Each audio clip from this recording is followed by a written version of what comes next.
nukwiravuga iti umuntu nakabe wenyine, reka muremere umufasha umukwiriye. Ukwezi kwakaga inzora maze utunguka umwenyura, amajwi yose numvaga muri nge araceceka, numva iryawe gusa. Usetse mbona imikororombya, ngenda mutekereza ndegabona ubwo uruwanjye Imana igitego.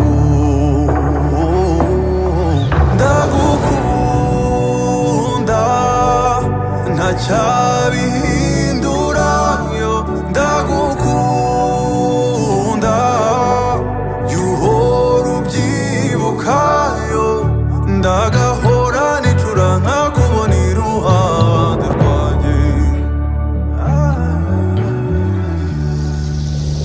Harabonye mbona rutangira rwaka, igicu cyahinduka ntibacana uwaka. Oya ntazibana zidakomanya amahembe, izo ntambara njye nawe tuzazitsinda. Wanyagiriye uko naje maze ukesha umutima wanjye, niba kuba hari rimwe iryo rimwe rirampagije mu gihe ndibanamo nawe. Kuguhoza mu bineza neza n'indahiro narahiriye rurema, gutera imitoma ngo utake buke ngo utaramirema, nza gutanya n'irungu ayiye shira impundu.